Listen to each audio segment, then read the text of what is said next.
Of the trying long march, the Red Army makes light. Thousands of rivers and mountains are barriers slight. The 5 serpentine ridges outspread like rippling rills. The pompous Wumeng peaks tower, but like molehills. Against warm cloudy cliffs beat waves of golden sand. With cold iron chain bridge, River Dadu is spanned. Glad to see the Min Range snow-clad for miles and miles. Our warriors, who have crossed it, break into broad smiles.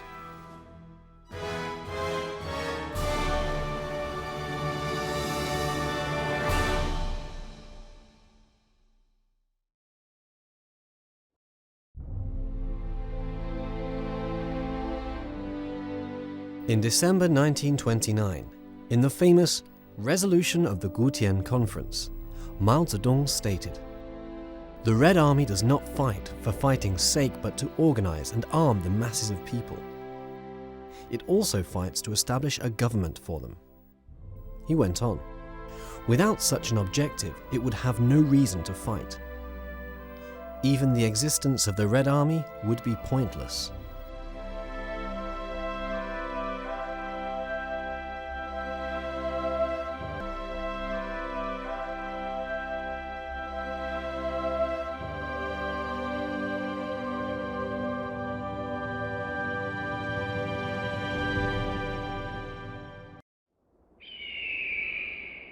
On May the 22nd, 1935, the vanguard of the Central Red Army, led by Liu Bochang and Nie Rongzhen, reached picturesque Liangshan in Sichuan province, a major population center of the Yi ethnic group. Having shaken off the pursuit of the Kuomintang army, the Red Army now faced an unexpected difficulty.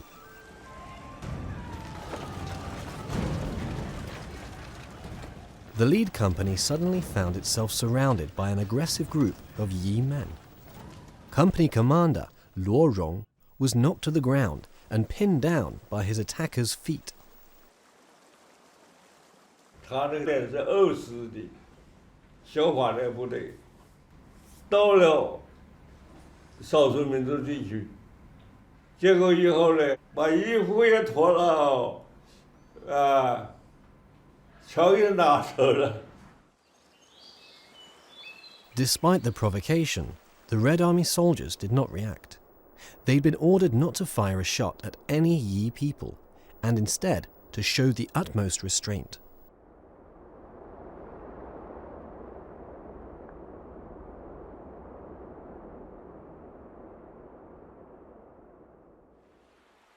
Two weeks earlier, the Central Red Army had crossed the Jinsha River and continued its northward advance.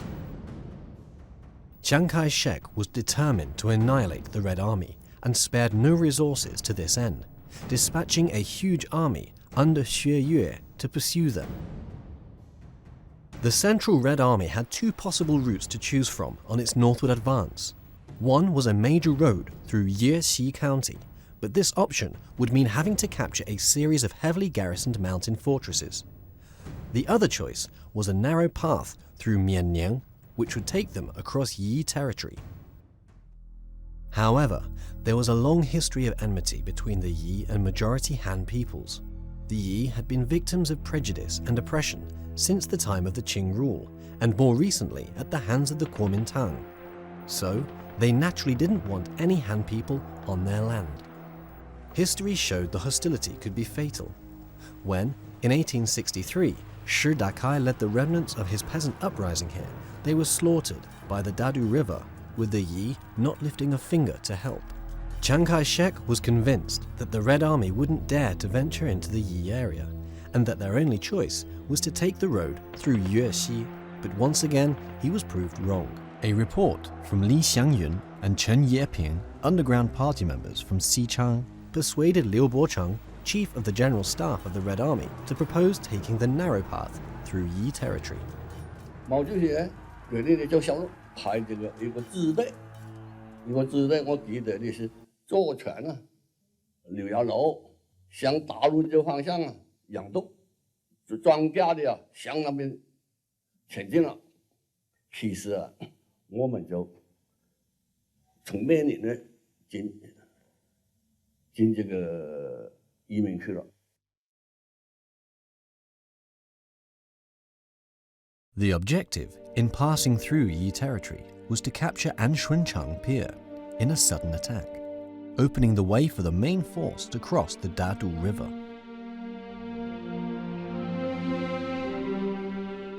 Liu Bochang's reasoning behind such an apparently daring move was simple. Since the Red Army was fighting for the sake of the poor, they could expect to find grassroots support.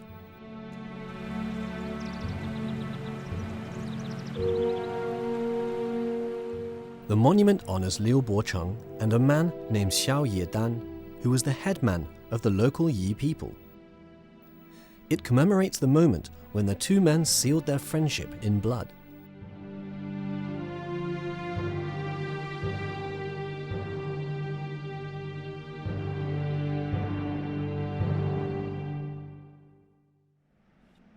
Before the Red Army entered Yi territory, the General Political Department issued a very tough warning to its soldiers.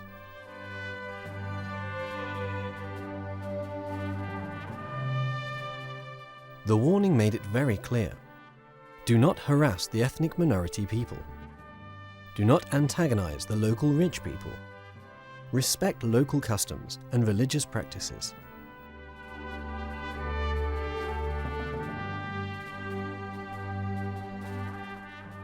Once in Mianning, the advance force posted a notice signed by the Red Army's commander-in-chief, Zhu De. It called on the Yi people to unite, expel the warlords, and establish their own government. The Red Army opened the prisons, distributed food from the granaries, and offered medical care to those who needed it. Through these and other actions, it won over Yi headman Xiao Yedan. He became convinced that the Red Army was different from the Kuomintang, and that its intention was not to harm the Yi people. He and Liu Bochang pledged themselves friends and allies, an event known as the alliance forged at Yihai. Xiao Yedan personally guided the Red Army advance force to Anshunchang and arranged for his people to facilitate the passage of the remainder of its forces.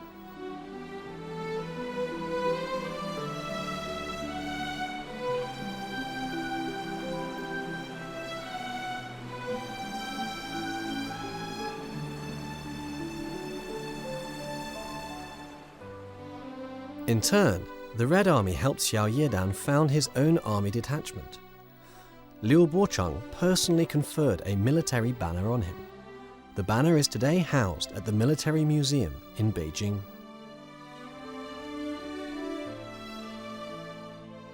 Liu Bochang later recalled, "We followed to the letter the policy on minority ethnic groups formulated by Chairman Mao. After crossing the Yi people's area peacefully, we reached Anshunchang Pier." Today, this episode is widely known.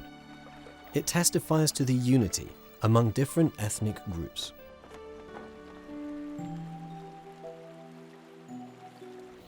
Back in July 1922, a year after its founding, the CPC had put forward the policy of equality for all ethnic groups. The policy was implemented to the letter during the Long March in areas inhabited by Yi, Miao, Tibetan, Qiang, Hui, and other minority ethnic groups. Whatever the time and circumstance, the policy superseded all other considerations. In December 1934, after crossing Mount Laoshanjie, the Red Army arrived in Longsheng County in Guangxi. The area was a major population center of the Miao, Yao, Dong, and Zhuang ethnic groups. Even before the Red Army's arrival, the political department had published its policy. The Miao and Yao people's way of governing, their thinking, customs, and religious practices should be respected. However, despite such preparations, the Red Army still faced problems. The tower, which is almost 250 years old, was built during the reign of Emperor Jiaqing in the Qing dynasty. As the village totem, it was the center point of important meetings. Used to maltreatment at the hands of the Kuomintang, many villagers had fled. For the Red Army, gaining their trust would be a long process. One night, a fire broke out in the village where CPC leaders Mao Zedong, Zhu De, and Zhou Enlai were staying. Instantly, half of the village was consumed in the flames. With the fire getting nearer and nearer to the drum tower, Zhou Enlai rushed to the scene and ordered the Red Army soldiers to fight it. The tower, the sacred heart of the village, was saved.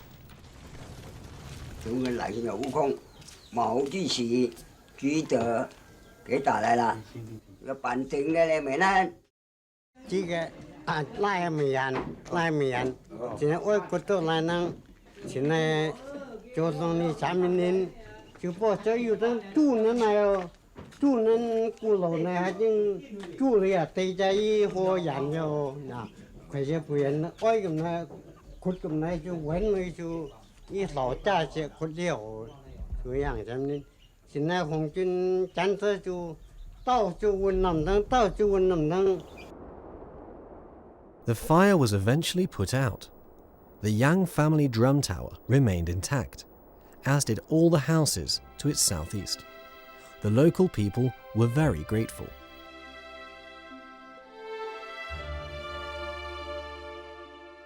An investigation revealed that the fire had been deliberately started by Kuomintang agents, sent to stir up trouble between the Red Army and the local people. The agents were captured, and the following day, the Red Army put them on public trial in a family memorial hall. The trial and the distribution of money to families affected by the fire revealed the very different natures of the Red Army and the Kuomintang. The news spread fast. People who had fled their homes returned. They offered to help the communists by serving as guides or porters. Some of the younger people actually joined the Red Army.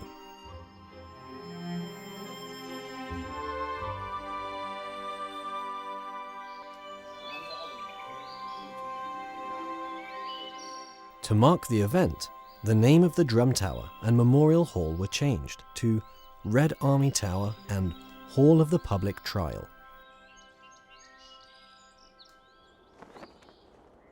After crossing the Dadu River, the Central Red Army continued northward, taking Tianquan and breaking through the Kuomintang defense lines at Lushan and Baoxing.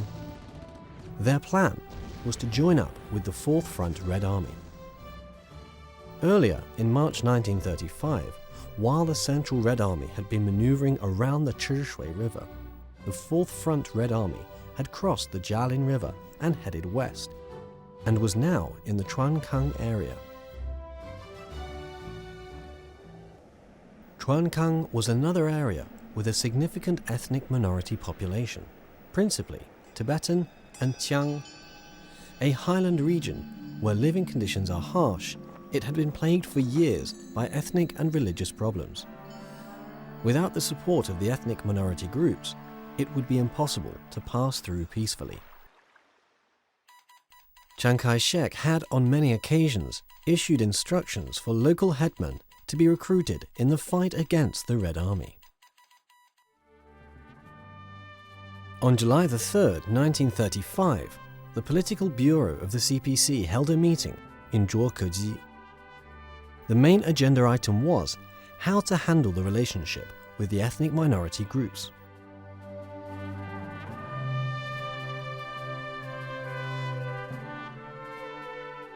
The meeting passed a resolution which stated a commitment to abolish slavery, exorbitant taxes and levies, separate religion from government, and respect the right to self-governance.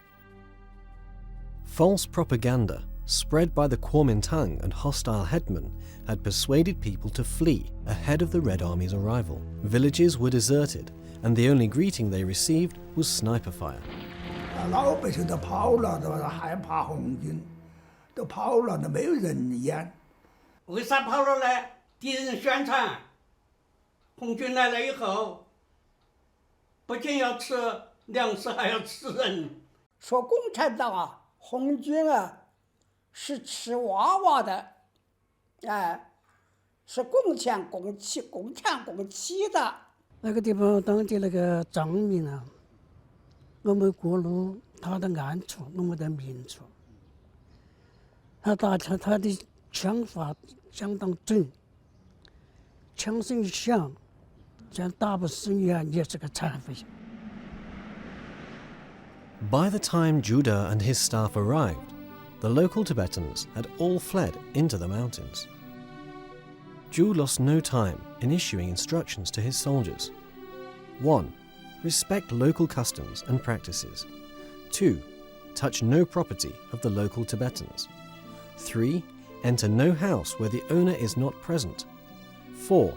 Look after the domestic animals they've left behind. It was spring, the sowing season, and Judah called on his troops to help out by ploughing the fields.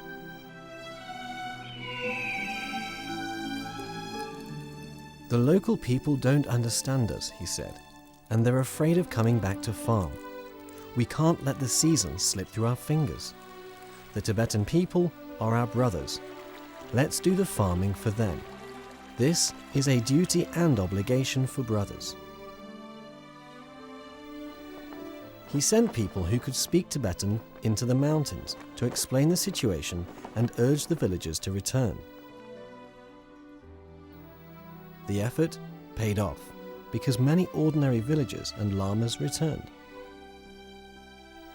They saw with their own eyes the difference between the Red Army and the Kuomintang and warlords.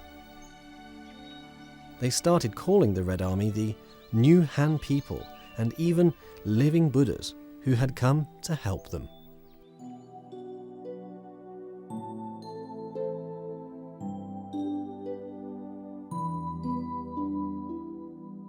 By August 1935, the Red Army had established revolutionary bases in the Dajin and Xiaojin areas. By November, the county government of Suijing had been established. In the local language, the term Geleg Desar means Tibetan people. The Geleg Desar government, founded by the Red Army, was the very first People's Revolutionary Government ever in the history of Tibet. Under it were 10 more local governments at county level. It even had its own army, including a division of Tibetan cavalry. This army would later fight shoulder to shoulder with the Red Army in many battles.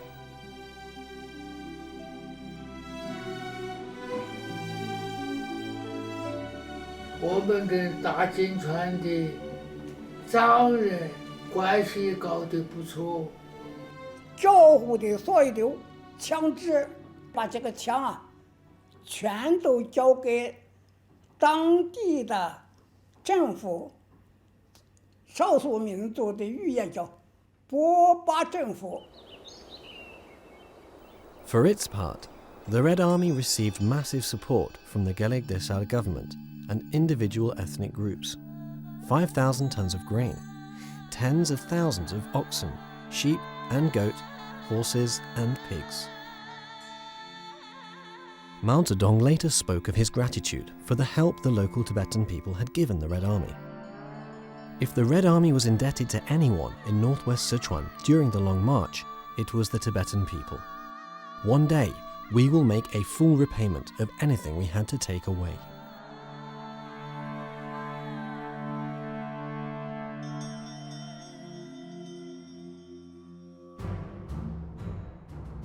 In all, 2,000 people answered a call from the Geleg Desar government to join the Red Army.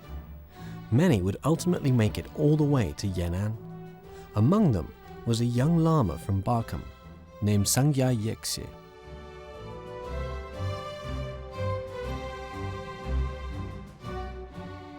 In 1935, Sangya Yekse became one of the first Tibetans to join the Red Army.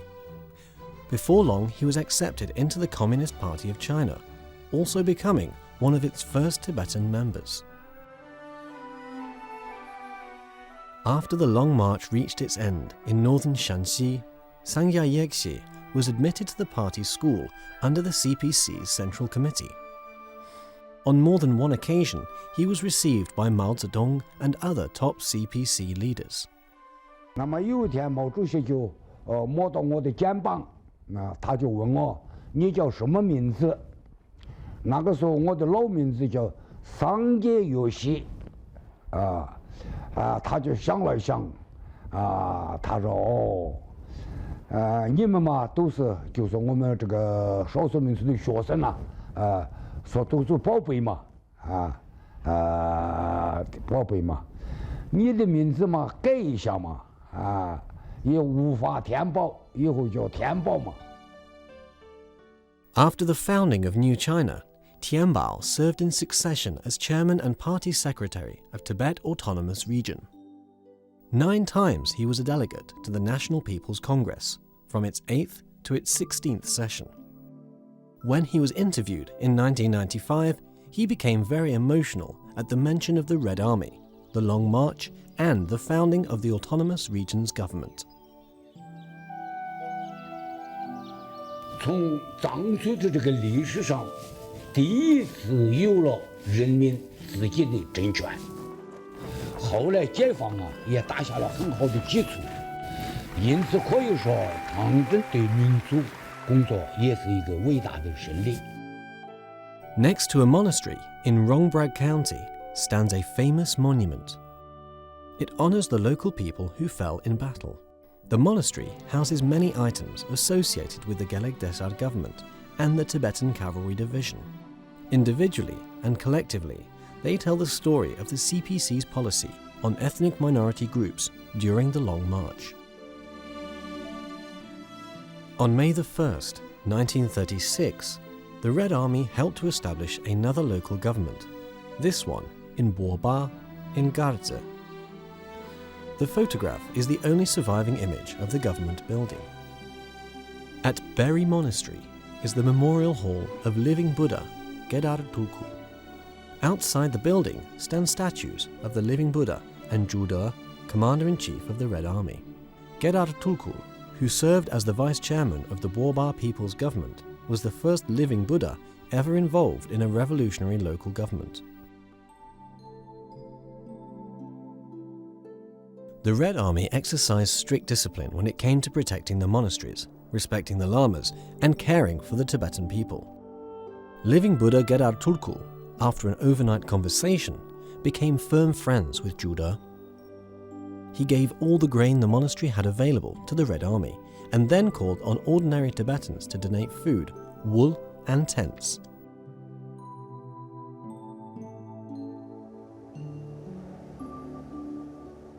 Before the Red Army departed for the north in July 1936, Juda paid a visit to Beri Monastery. He wanted to bid farewell to the living Buddha.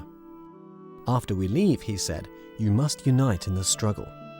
Then he comforted the living Buddha with the words, in 5 years, 15 at most, we shall be back.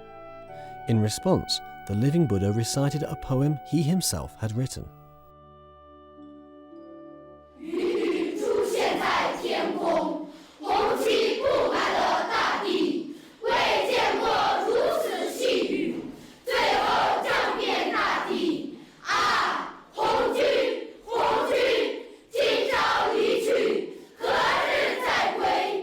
This poem, composed by the living Buddha Gedar Tulku, is recited by the school children before they start a meeting.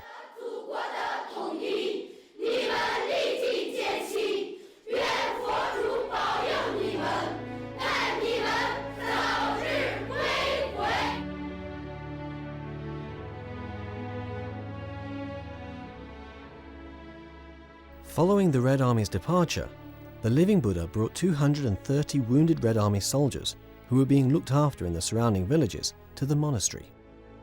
After they recovered, he made sure they were taken to a safe place.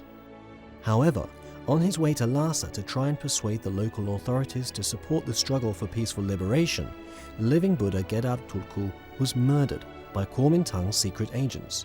He was just 47. In his honor, the main square in Garze bears his name.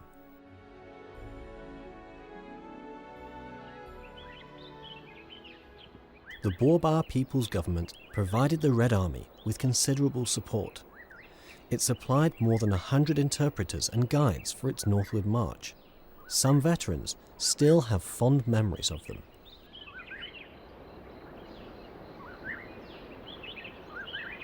前面走一个，后边呢不要走错了，哪些地方能踩，哪些地方不能踩。有的一些藏民呐，犯路的是吧？他知道这个修饰这个路，有后面走的不对头的，就跟选进去。 The Boer government agreed to look after the wounded soldiers when the Red Army left. In Garze, Daofu, Luhuo alone, the number was more than 3,000. 龙河县域76了1000多人的，就是不少掉。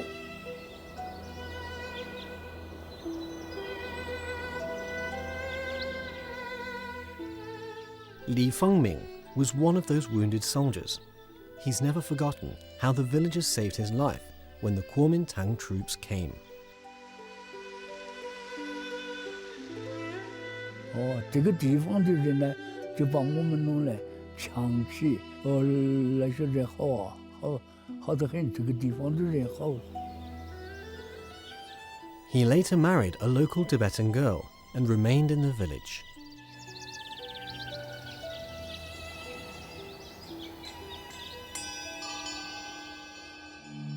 During the Long March, the Red Army founded more than a dozen autonomous governments for local ethnic groups.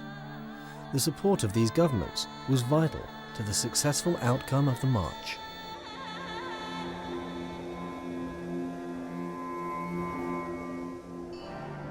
Mao Zedong described the Boer and Gelik Desar people's governments as a yak revolution. It was a reference to the fact that these were governments established by and for yak herders.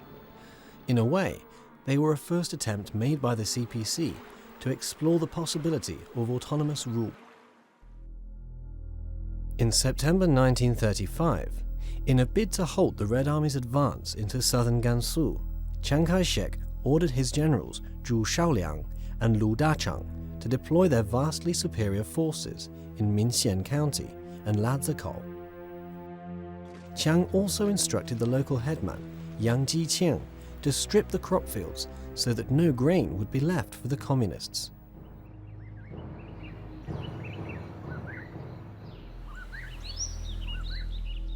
Yet the Red Army met no serious resistance in the headman's area. Instead, they found unguarded granaries filled with grain, nearly 200 tons in total. The fact was, Yang Jiqiang was impressed by what he had heard about the Red Army's discipline.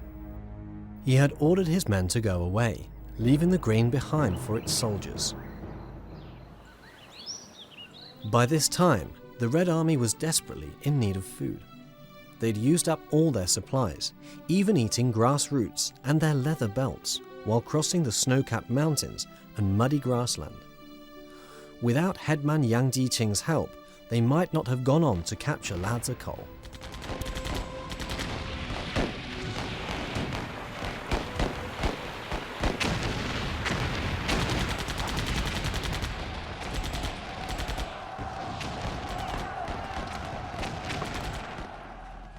Yang Jiqiang paid with his life for the help he gave the Red Army.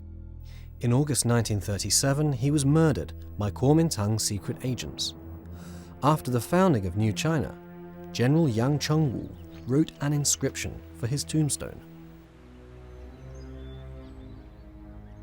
Many of the areas crossed by the Red Army has significant Christian, Muslim, and Buddhist populations. That the CPC and Red Army were usually made welcome was in recognition of their policy of equality. This was based on several key principles, namely that people have the right to freedom of religious belief. The Communist Party of China is the only political organization working to ease the pain suffered by the weak and ethnic minorities. And the Han and other ethnic groups are equal. they share the same political and economic rights.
One for all.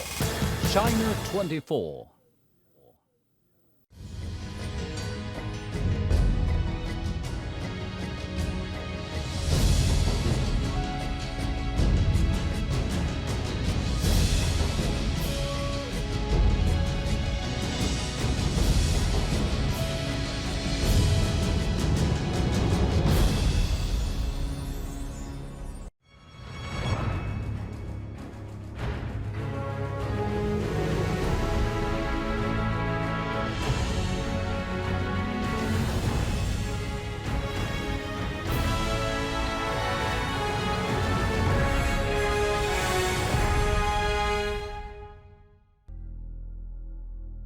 In May 1936, in ethnic Hui regions of Gansu and Ningxia, the General Political Department of the Red Army issued a 5-point declaration. Its main focus was building unity with the Muslim Hui people and establishing for them their own autonomous regions.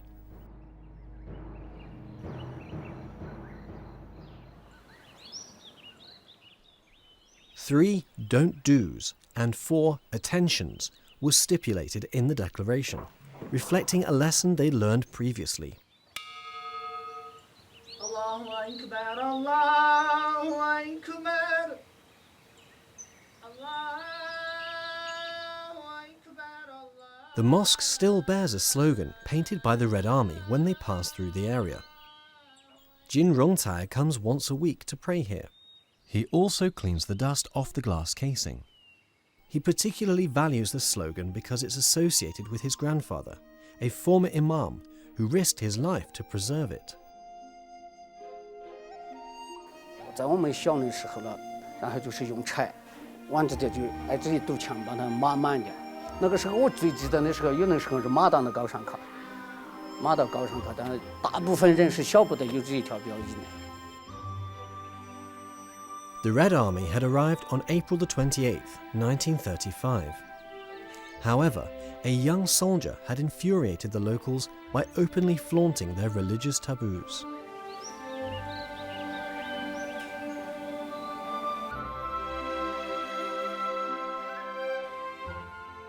Zhu De went to apologize in person to the imam of the mosque. He also ordered a soldier to paint the following words on a wall: "The Red Army protects the interests of all."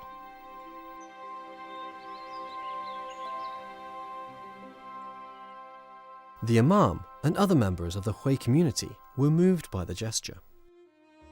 13 young people from the village joined the Red Army. 12 of them would die on the long march. Only squad leader Bi Fadou survived. Before he passed away in 1996, he expressed a final wish: that his tombstone face east, the direction the Red Army had come from.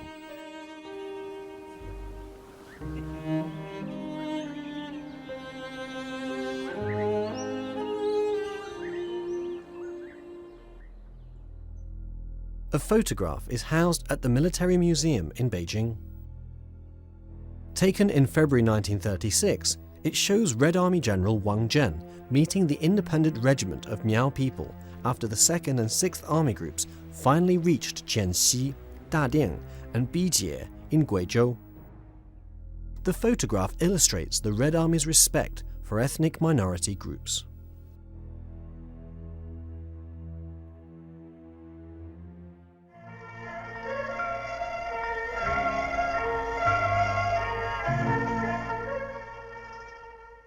One melody contained in the music and dance epic The East is Red captures a sense of the friendship forged on the Long March between the Red Army and the ethnic minorities they met.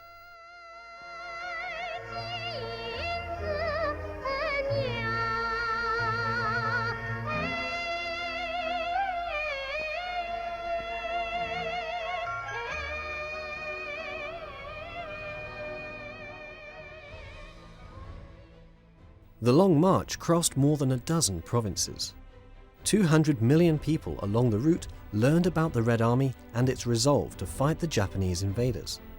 Because of this, the Red Army won widespread support among ordinary people. Deng Xiaoping was editor-in-chief of the newspaper Red Star. After the Zunyi Conference, he had also served as head of the Central Red Army's publicity department. He was an enthusiastic worker, and he strove constantly to organize publicity campaigns that spread the word about the Red Army and its resolve. He was responsible for igniting sparks of revolution across the country, and for the Red Army gaining nationwide support.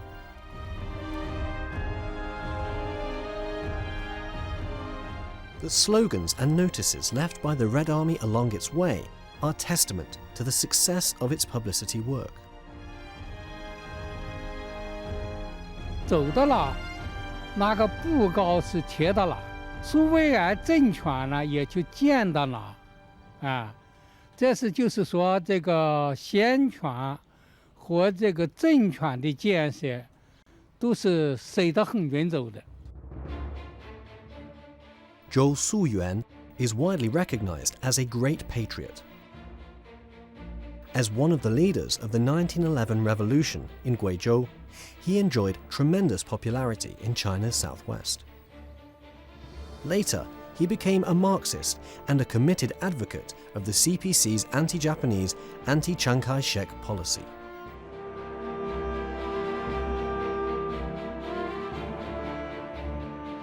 In February 1935, the 2nd and 6th Army groups, led by He Long and Ren Bishi, arrived in Qianxi, Dadian, and Bijie in Guizhou. He Long appointed Zhou Suyuan as the commander-in-chief of a new force, the Guizhou Anti-Japanese Salvation Army. As the news spread, people commented that now even the great Zhou Suyuan was with the Communist Party. Xiao Ke, the commander of the Red Army's 6th Army Group, commented, Zhou Suyuan was very active as the commander-in-chief of the Guizhou Anti-Japanese Salvation Army. Before long, more than 1,000 fully armed soldiers had been recruited. When the Red Army left Bijie, 56-year-old Zhou Suyuan insisted on accompanying them. He would eventually make it all the way to Yan'an.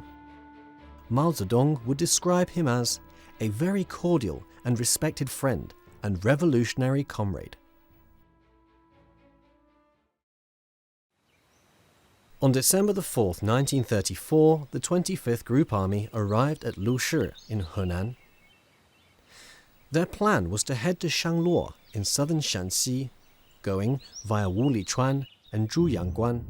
It was a relatively easy journey, which was expected to take just a day. However, Kuomintang forces controlled Wulichuan and Zhuyangguan. The Red Army's way ahead was blocked. The Kuomintang quickly assembled 10 regiments of Miaozi, where they deployed just 25 kilometers away from the 25th Group Army. The Red Army commanders made a snap decision to find another, lesser-known route into southern Shanxi. The problem was they couldn't find a guide.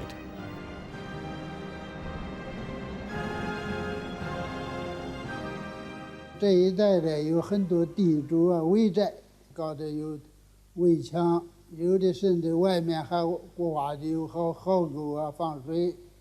因为他欺骗群众啊，有一些把群众都搞到他寨子里去啊，不要给我们带路啊，不要给我们粮食吃啊，这个给我们造成困难。Eventually, the Red Army scouts encountered a peddler who was familiar with the local paths. Cheng Zihua commanded the 25th Army Group.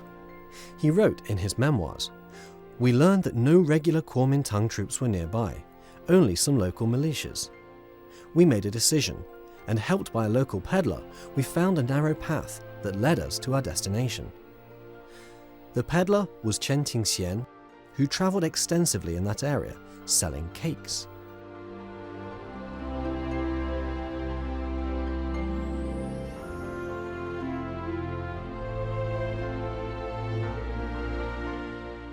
Chen had witnessed the Red Army paying for their grain. He'd never before seen soldiers using money, but now he had, and it convinced him that the Red Army really was fighting for the poor. So when he was asked to guide them, he readily agreed.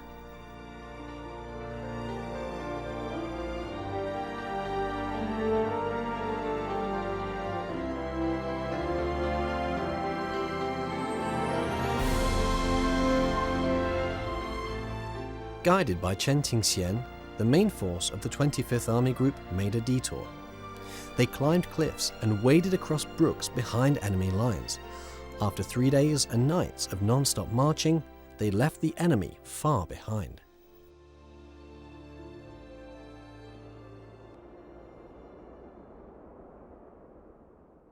Whenever the Red Army was in danger or difficulties, ordinary people would come forward to help.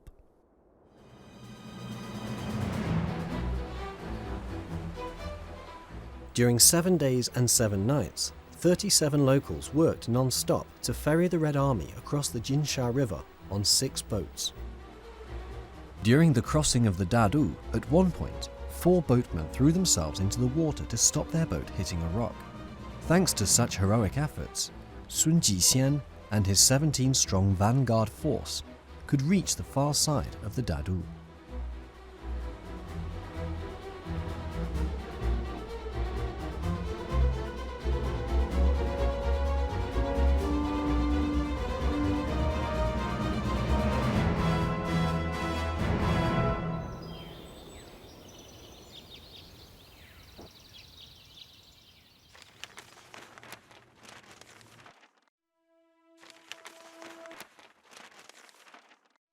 A report has been found, written by a Kuomintang officer after yet another defeat in battle.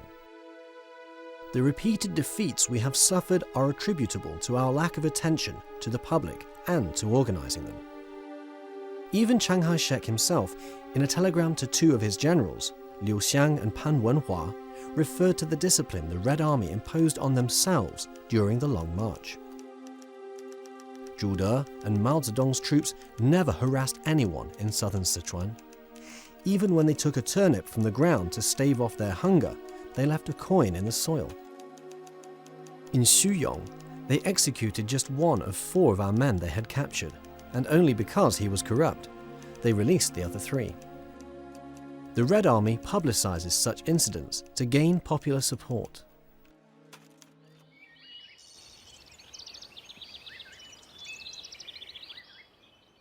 The Red Army was billeted on this street near the Chirshui River on 3 separate occasions. The local elders still remember the situation. 日军征业的时候，我们这个街上小街也在这里住，北京路水门街。那个时候啊，我大概是12、13岁，我们家里面就在那个香炉里面就发现了有几个银元。 有个条子，这个条子上啊就说的是吃了你家200斤谷子，因为主人不在，所以说就是把这个钱啊就给你放在你的这个香炉里面。我们又切结了红军，不拿人的东西，买东西要拿去，都这种很好的记录，从这个川军、国民党的中央军、贵州军办不到的，所以说红军就跟我们街上的老百姓留下很深刻呀。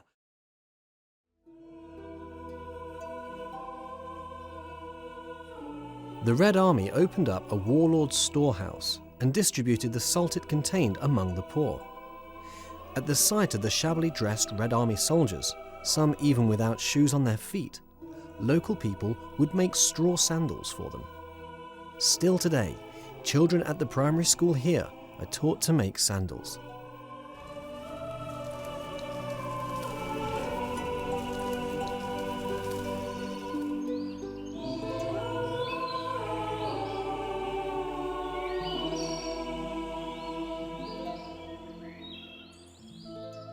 A statue at the Martyrs Park on Red Army Mount in Zunyi is often surrounded by visitors. It commemorates a Red Army medic, a man, yet the statue is of a woman. During the Long March, Dr. Long Sichuan stopped to deliver the baby of a local woman, but this caused him to fall behind his unit.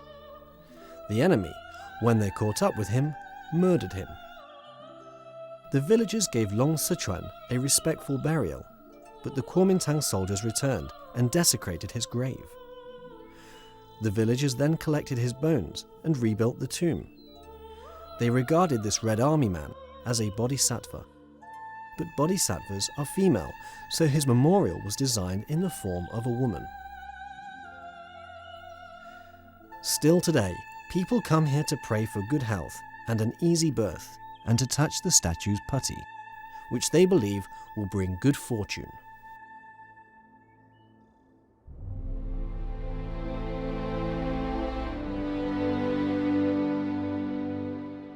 The National Museum is a treasure trove of history. Among the exhibits are several paintings, scenes involving Red Army soldiers and civilians.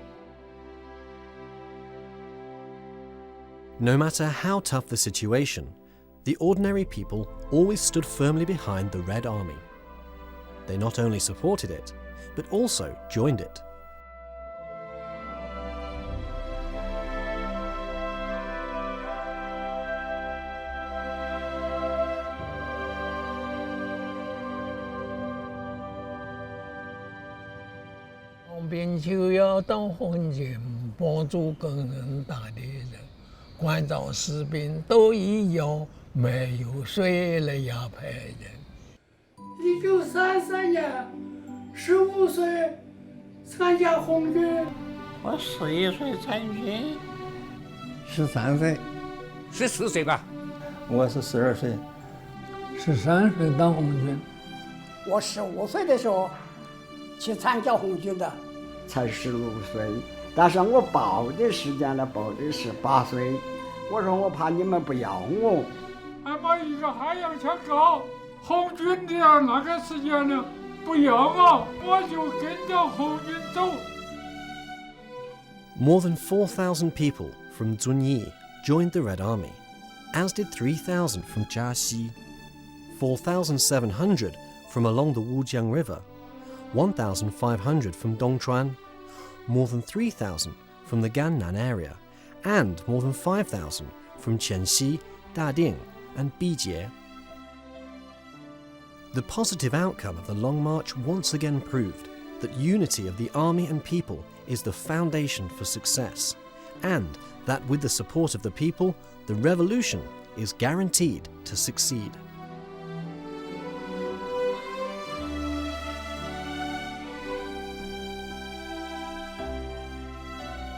In his political report to the CPC's 7th National Congress, Mao Zedong stated, "Another hallmark distinguishing our party from all other political parties is that we have very close ties with the broadest masses of the people. Our point of departure is to serve the people wholeheartedly and never for a moment divorce ourselves from the masses, to proceed in all cases from the interests of the people and not from the interests of individuals or groups, and to understand the identity of our responsibility to the people and our responsibility to the leading organs of the party.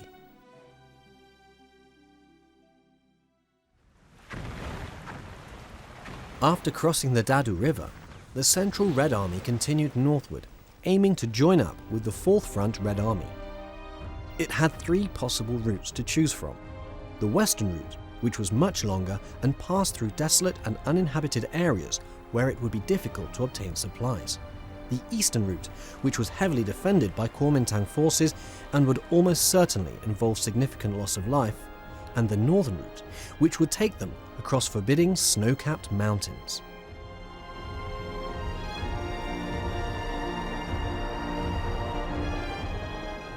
Eventually, the latter route was chosen, across mountains that would test their physical endurance to the limit.